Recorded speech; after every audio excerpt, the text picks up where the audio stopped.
Hello everyone and welcome back to the Dungeon Learner's Guide. This week we have another Commander's Guild deck tech. This is our 80th deck and it's titled Saffi, Run! And if you haven't seen this show before, what we are doing is randomly selecting a card from Scryfall.com, working with a budget of $100 or less, and building a commander deck for Magic the Gathering around a theme of the chosen card.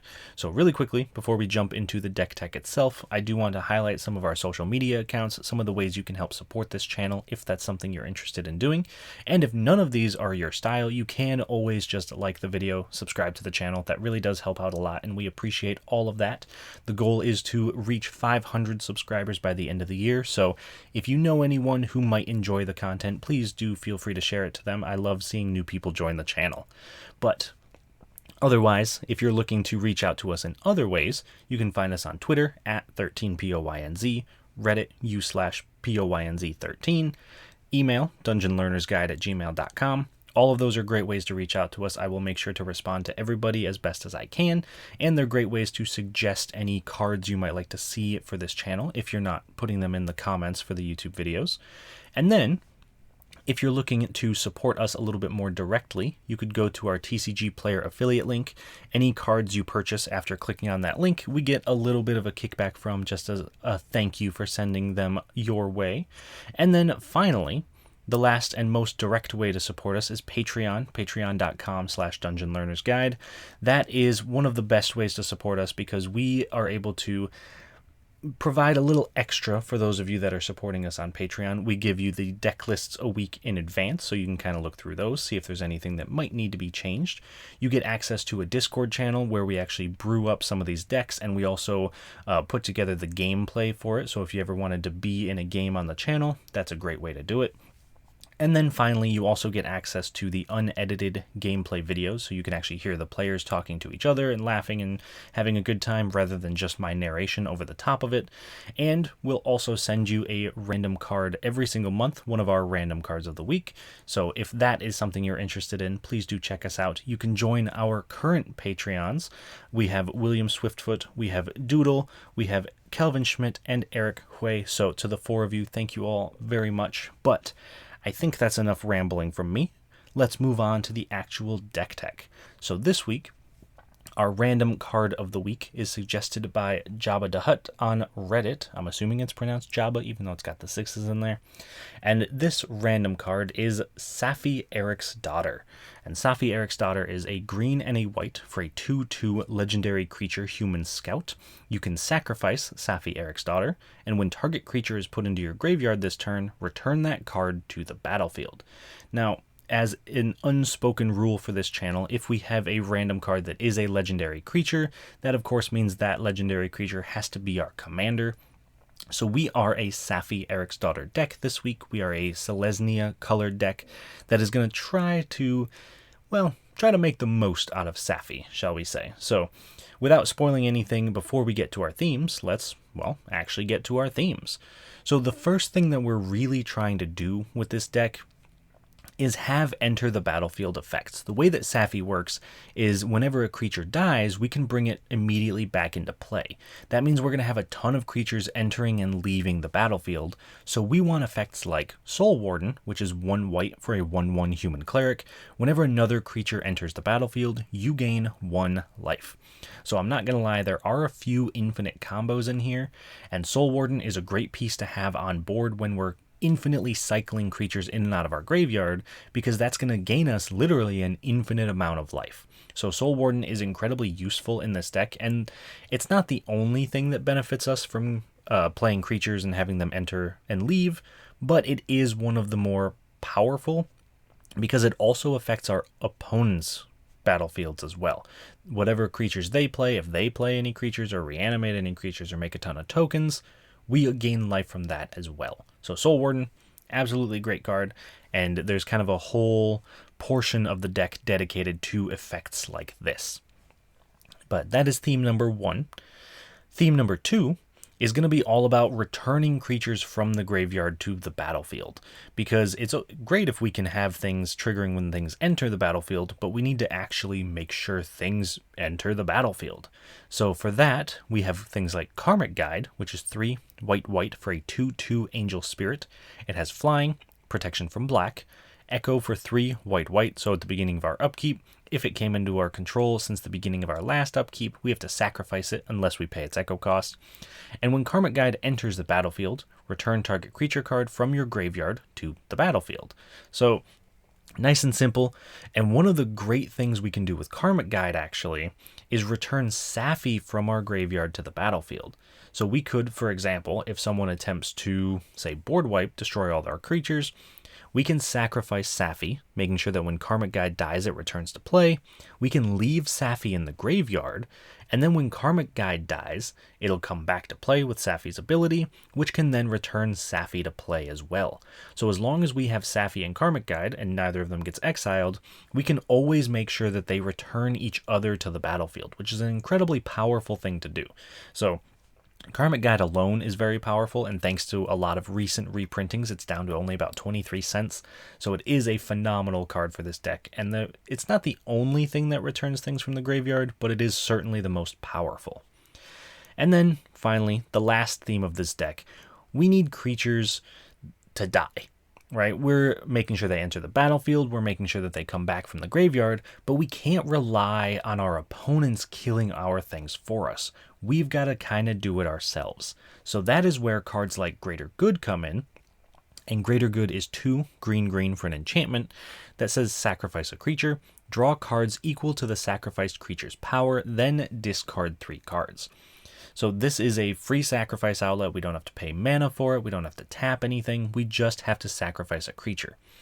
However, there is a bit of a downside because we do have things like Soul Warden, Karmic Guide, things that have less than 3 power in the deck. So if we were to sacrifice Soul Warden, we would then draw 1 card and discard 3. So not exactly what we want to be doing unless we have some bigger creatures to be sacrificing, but even just the filtering of the cards that we're drawing can be very good. So Greater Good is, again, well, pretty good. I don't mean to use the pun in the name, but it is a very good card. So this is our themes for the deck, and without any further ado, let's move into some key cards. These are some cards that synergize super well with the deck. They kind of work really well with what we're trying to do, and hopefully will eventually lead us to a victory with Saffi. So first up, we have Luminous Broodmoth, which I've found myself putting into a lot more decks recently, even though the price is starting to spike up. It's about $8 now. But Luminous Broodmoth is 2 white for a 3/4 insect. It's got flying. Whenever a creature you control without flying dies, return it to the battlefield under its owner's control with a flying counter on it. So the reason that this is a key card is because it allows us to sacrifice or return things to the battlefield 2 or more times. So for example, if we had, say, Soul Warden into play, and we cast Saffi and we have Luminous Broodmoth and we have everything ready to go, we could sacrifice the Soul Warden. It's going to come back to play with a flying counter on it. Then we could sacrifice Saffi, targeting the Soul Warden. Saffi comes back with a flying counter on it. Then we can sacrifice Soul Warden again, which will then return to play without a flying counter, but it will return because of Saffi. Then we can kill it again. It comes back with a flying counter. We could sacrifice Saffi, targeting again. So in theory, we could sacrifice a creature up to 6 times with just Luminous Broodmoth and Saffi. And that means that creature is leaving the battlefield, but it also means that creature is entering the battlefield. So if we have relevant enter the battlefield effects, we can get it up to 6 times per creature as long as we have Broodmoth and Saffi ready to go. So that is an incredibly powerful card when we're looking to cycle things in and out of the graveyard.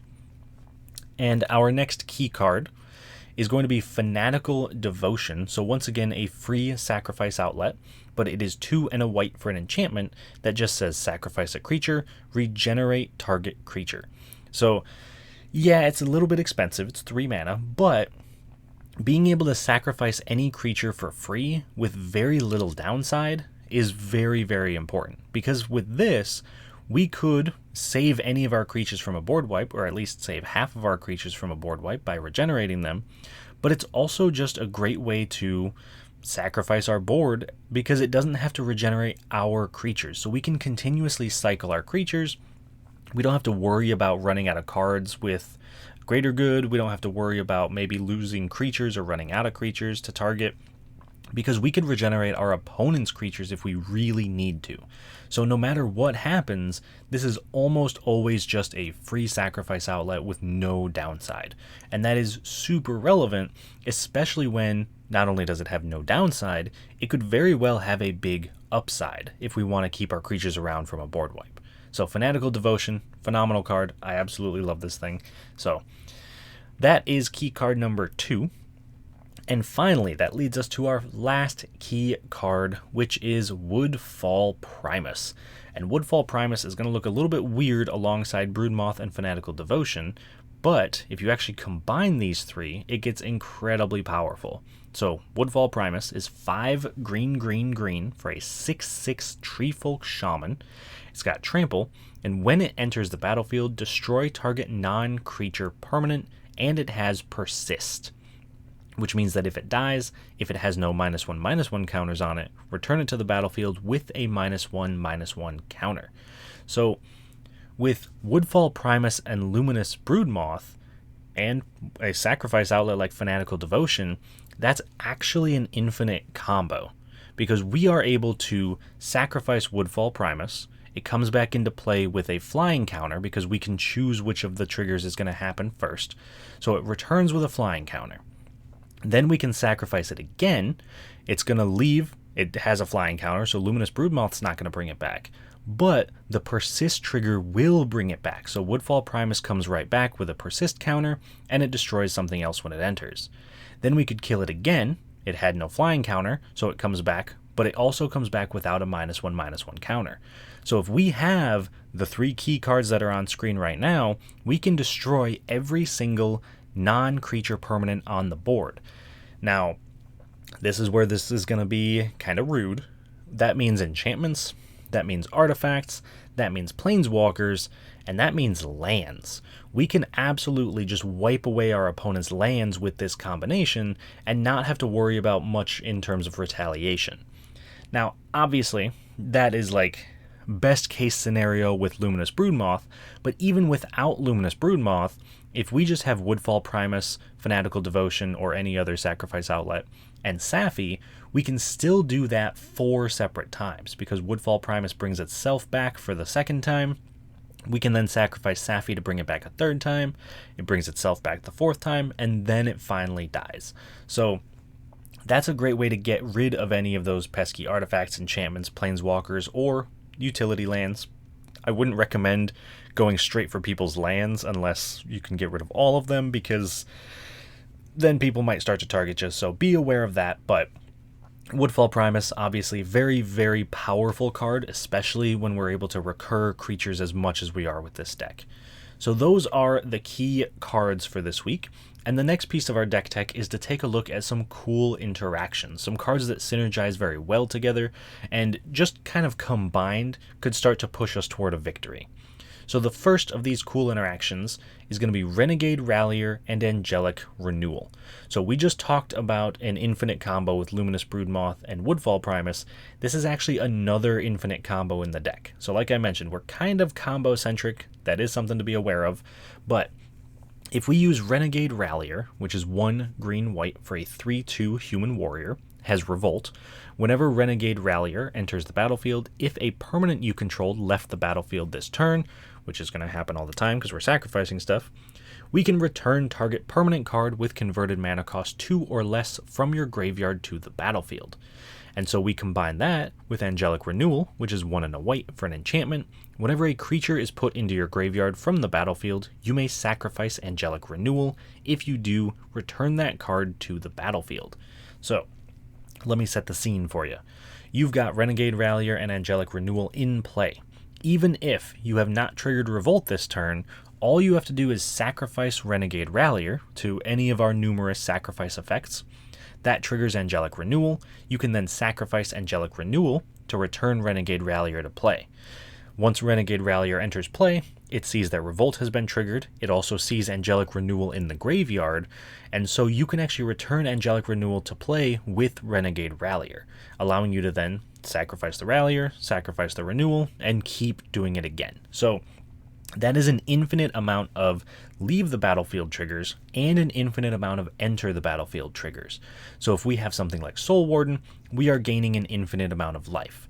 And of course, there are other ways to help us win the game beyond that. It's not just gain a ton of life and hope our opponents concede, although I suppose if you wanted to play it that way, you could, but that's not our main game plan.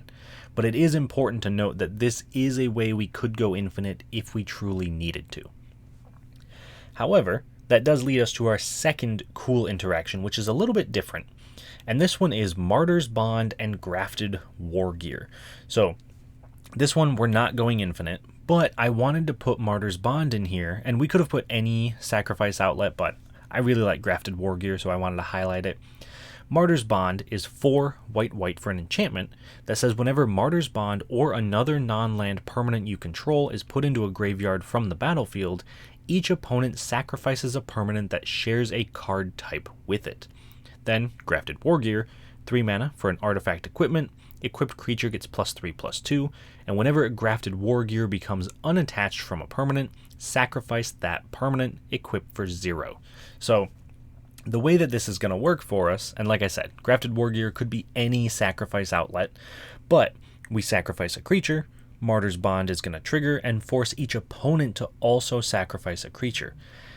If we were to get into a loop like we did with Renegade Rallier, where we're just sacrificing our own stuff over and over and over, with the Renegade Rallier loop we're talking creature and enchantment, that means every opponent has to sacrifice all their creatures and all their enchantments, which can be incredibly powerful, because there's going to be a lot of times where we have an army of creatures and we can't really get through our opponent's boards because we don't want to run a ton of board wipe effects because we don't want to wipe away our own boards. We'd rather use something like Martyr's Bond to help us get that one-sided advantage.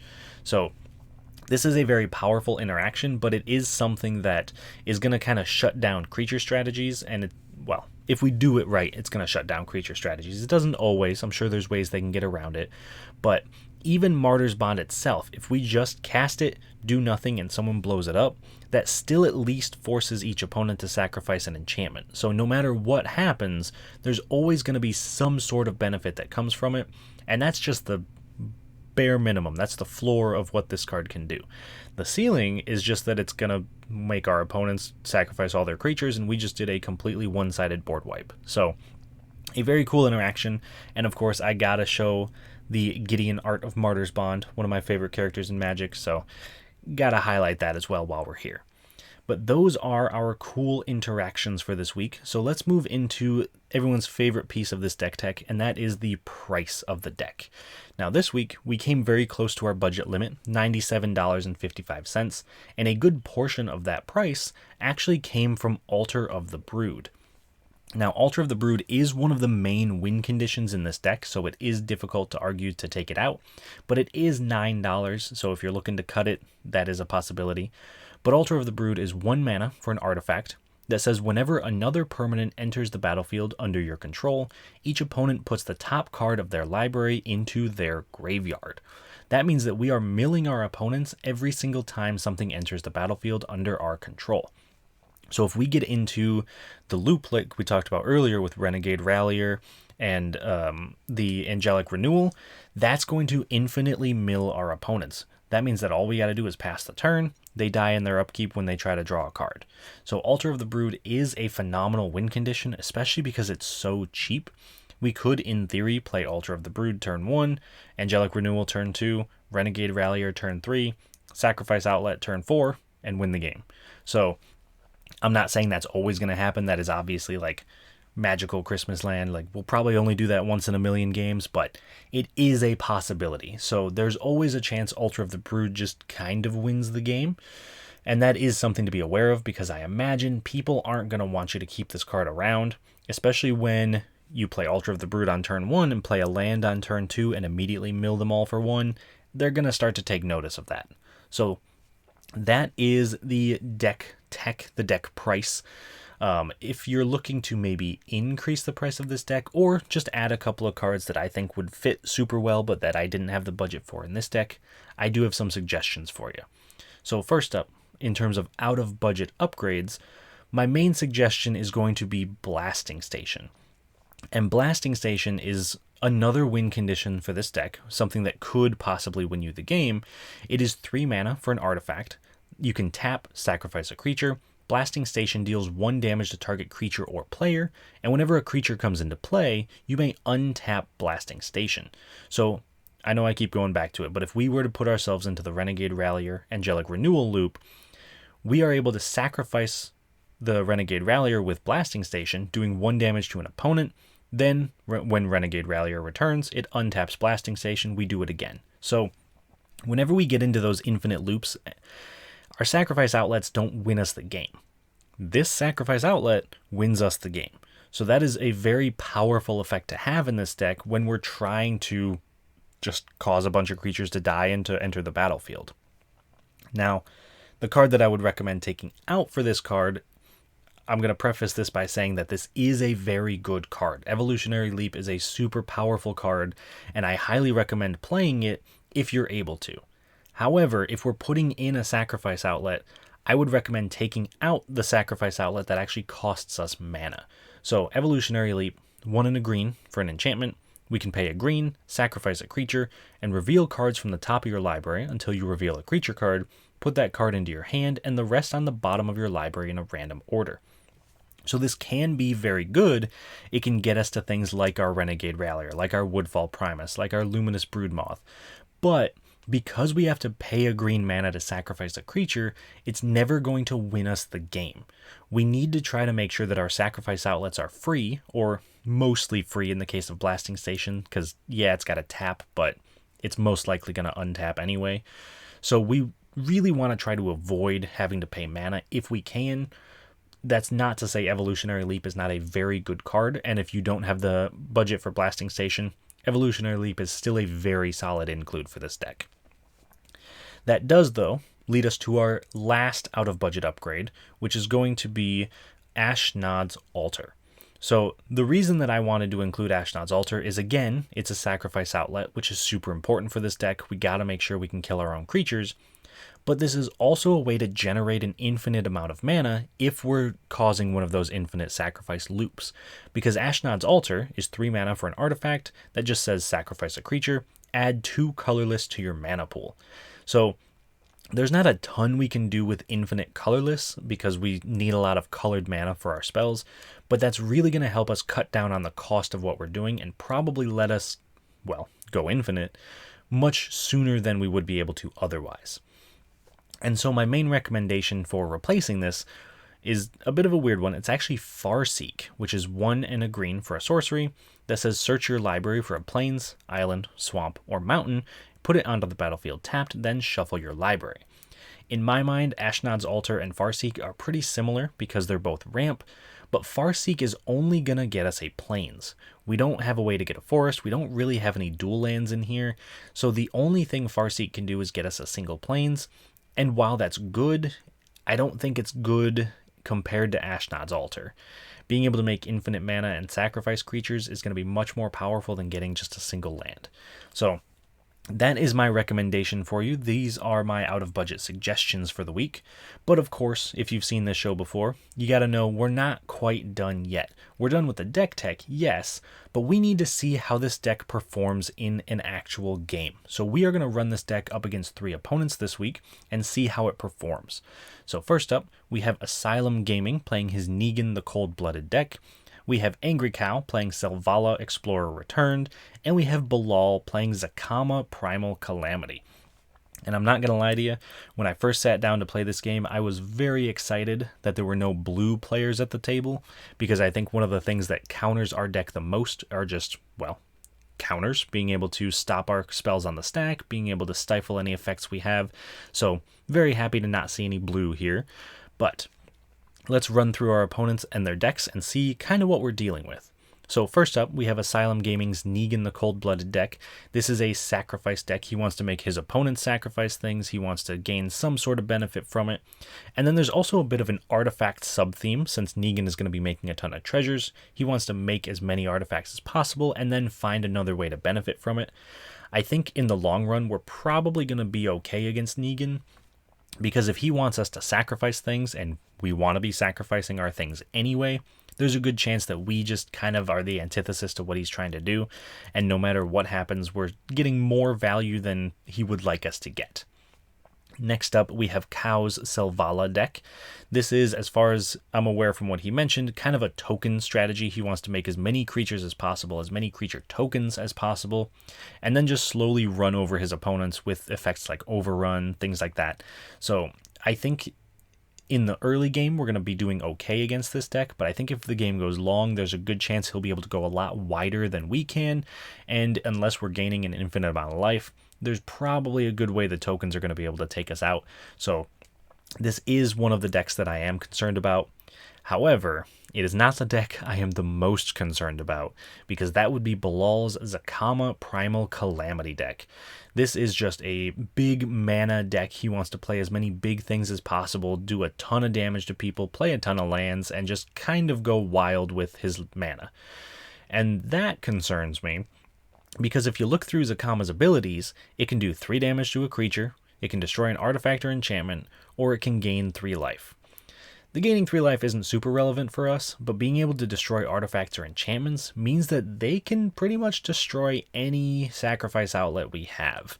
There's not a ton of sacrifice outlets in green or white that are on creatures, and even if there were, he could just do 3 damage to it. So I am very concerned about Zacama being able to kill us or just being able to stop us from doing our thing, because we don't have a ton of ways to protect ourselves. We don't have counterspells.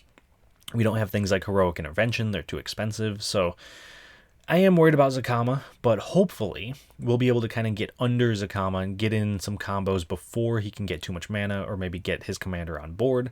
That's my hope, but hopefully it goes well. I hope you all enjoy the game as well. Let me know which commander you think is going to be the most concerning for our deck. Let me know what you think of the gameplay itself, and I will talk to you all once it's done. At the start of the game, Asylum goes first, followed by myself, Cow, and then Bilal. Before the game though, Bilal gets to start with Leyline of Sanctity in play since it was in his opening hand. This gives him hexproof, and then on Asylum's first turn, he plays a Scalding Tarn and sacrifices it to search his library for Savai Triome, putting it into play tapped. On my turn, I play a Temple of Plenty, scrying 1. Cow plays a Forest. Bilal plays a Mountain. Asylum plays a Mountain and casts Arcane Signet.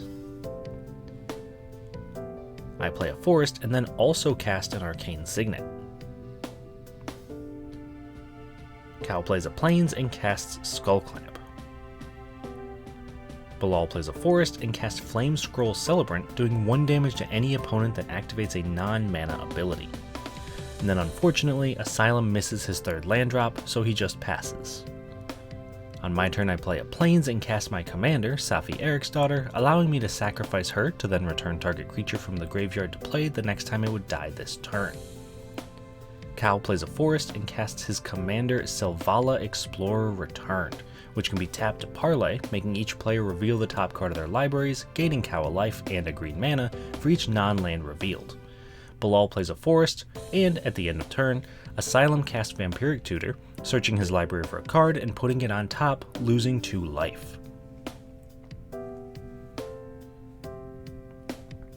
On Asylum's turn, he casts Reckless Fireweaver, doing 1 damage to each opponent whenever an artifact enters under his control. I play a Canopy Vista.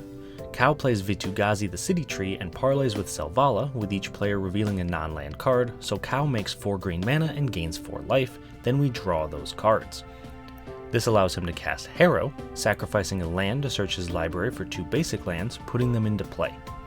He also casts Kamal Fist of Krosa, equipping him with Skullclamp to give him +1/-1, and drawing Cow 2 cards when he dies.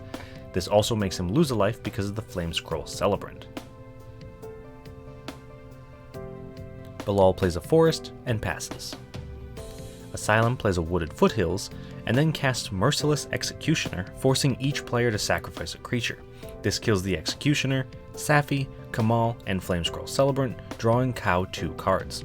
Notably, I also decide to leave Saffi in the graveyard rather than return her to the command zone. Then, Asylum sacrifices his Wooded Foothills to search his library for a Blood Crypt, putting it into play tapped. At the end of turn, I cast Shared Summons, searching my library for 2 creatures with different names, putting them into my hand. This has me get Karmic Guide and Soul Warden. I then play a Plains and cast Soul Ring, followed up by casting Soul Warden, gaining me a life whenever another creature enters the battlefield, and I also cast Karmic Guide, returning Saffi from the graveyard to play under my control, gaining me 2 total life. Cow parlays with Selvala, revealing 3 non-land cards, so he gains 3 life and makes 3 green mana, then we draw those cards.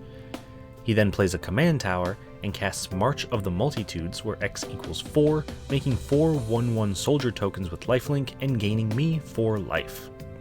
Bilal plays a mountain and casts Trinisphere, making each spell cost a minimum of 3 mana to cast. Asylum casts a Mox Opal, doing 1 damage to each opponent. In my upkeep, Karmic Guide's Echo ability triggers, so I sacrifice Saffi to return into play when it dies.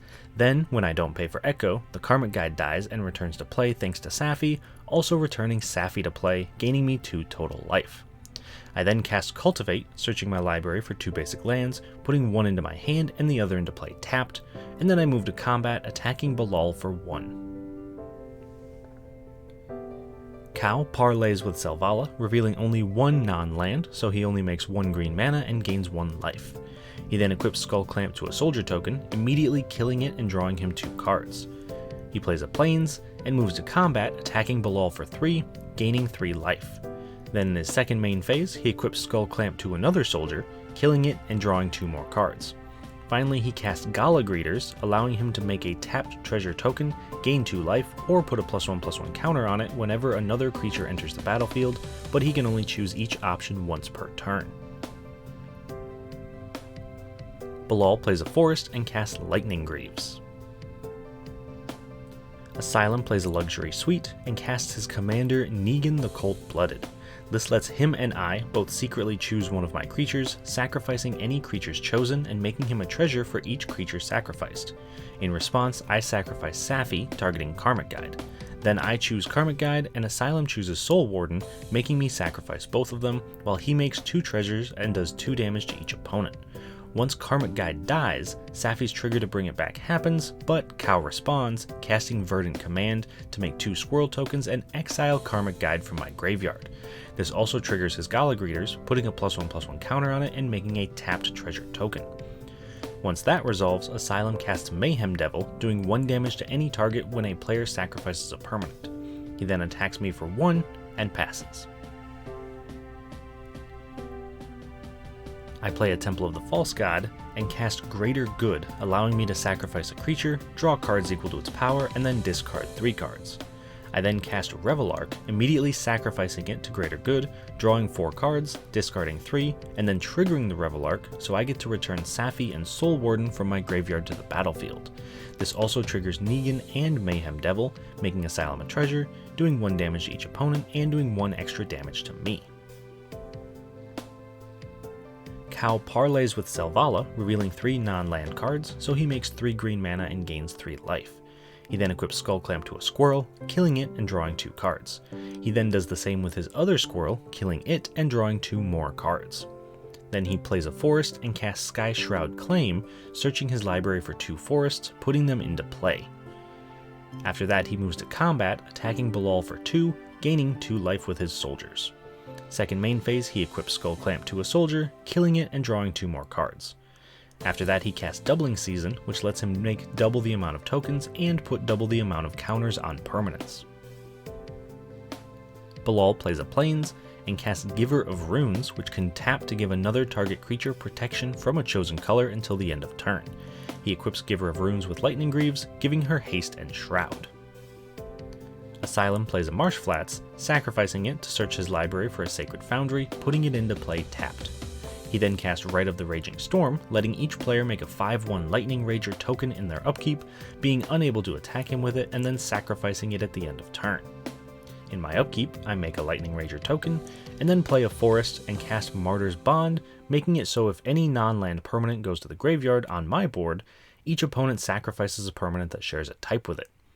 I move to combat, attacking Cow for 5 with the Lightning Rager, and then in my second main phase, I sacrifice the Lightning Rager to Greater Good, drawing 5 cards and discarding 3.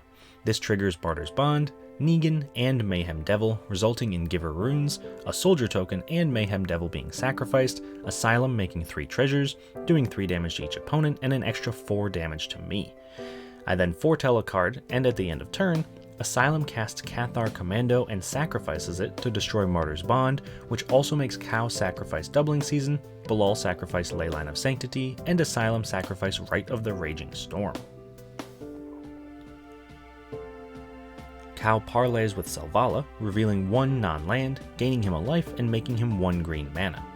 He then plays a Gargoyled Castle and casts Spawning Pit before equipping Skull Clamp to Gala Greeters, and then sacrifices it to Spawning Pit, drawing 2 cards. This makes Asylum a treasure and does 1 damage to each of his opponents. After that, he equips Skull Clamp to Selvala and casts Martial Coup for X=5. This destroys all creatures, and then Cow makes 5 1/1 soldier tokens and draws 2 cards. In response, I cast Cosmic Intervention, returning all cards that would go to my graveyard this turn to the battlefield at the end of turn, meaning I get to keep my Soul Warden and Saffi. Bilal plays a mountain and passes. Asylum plays a Godless Shrine tapped and casts Perforos, God of the Forge, doing 2 damage to each opponent whenever a creature enters under his control.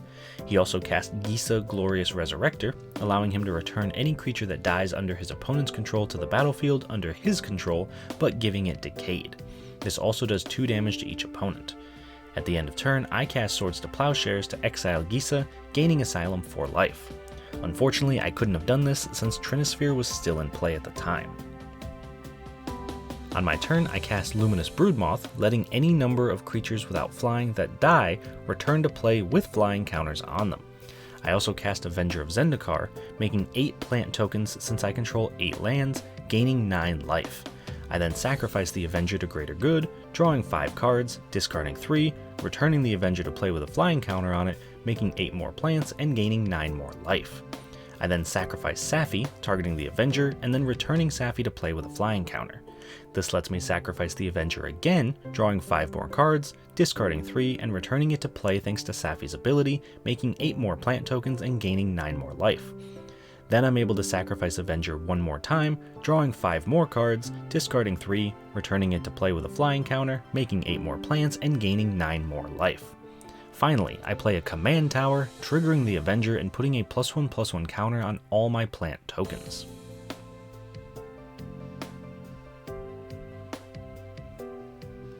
Cow plays a Plains and casts Auriok Champion, gaining a life whenever another creature enters the battlefield.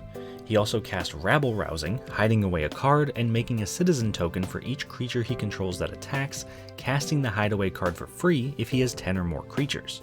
He then attacks Asylum for 5, making 5 citizen tokens and casting his hideaway card, True Conviction, giving all his creatures double strike and lifelink, hitting Asylum for 10 and gaining Cow 10 life. Then in the second main phase, he taps his 5 citizens to convoke Nissa's Expedition, searching his library for 2 basic lands, putting them into play tapped. Then he equips Skull Clamp to 2 separate soldiers, killing them both and drawing 4 cards. Bilal plays a forest and casts his commander Zakama Primal Calamity, untapping all his lands when it enters, and equips Zakama with Lightning Greaves. Asylum plays a Bright Climb Pathway and casts Carter Doomscourge, goading all of his opponent's creatures. I cast Kodama's Reach, searching my library for 2 basic lands, putting 1 into my hand and the other into play tapped. In response, Bilal pays 6 mana, activating Zakama twice to do 6 total damage to Avenger of Zendikar. Since it's going to die anyway, I sacrifice it to Greater Good, drawing 5 cards and discarding 3. Then, since I'm forced to attack, I send all the plants and Luminous Broodmoth at Bilal, while the Soul Warden and Saffi go at Cow. Bilal blocks the Broodmoth with his commander, killing the insect, and Cow blocks Soul Warden with Auriok Champion, killing the Warden, but returning it to play with a flying counter. Then Bilal activates his commander, doing 3 damage to Saffi, killing my commander. Finally, damage resolves, doing nothing to Cow and 32 damage to Bilal, knocking him out of the game. In my second main phase, I recast my commander Saffi, and then cast Altar of the Brood, making each opponent mill a card whenever a permanent enters play under my control. I cast Grafted Wargear, which can equip for 0, but forces me to sacrifice a creature when it's unattached. I also cast Angelic Renewal, letting me sacrifice it to return a creature to play if a creature I control would die, milling my opponents for 1. I also cast a Spirited Companion, drawing a card and milling everyone for 1, and then sacrifice Spirited Companion to Greater Good, drawing a card and discarding 3.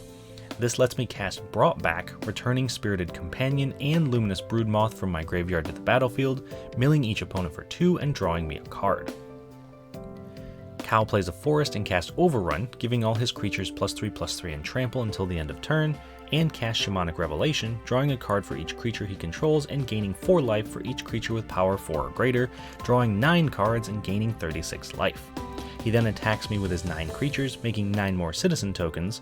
Then, since they all have trample, I decide not to block, taking 72 damage while Cow gains 72 life. Then in his second main phase, he equips Skull Clamp to 2 citizens, killing them and drawing 4 cards. Asylum casts Charming Prince, exiling Carter, returning him to play, goading all his opponent's creatures, and doing 4 damage to each opponent. He then casts Plaguecrafter, making each player sacrifice a creature and doing 2 damage to each opponent.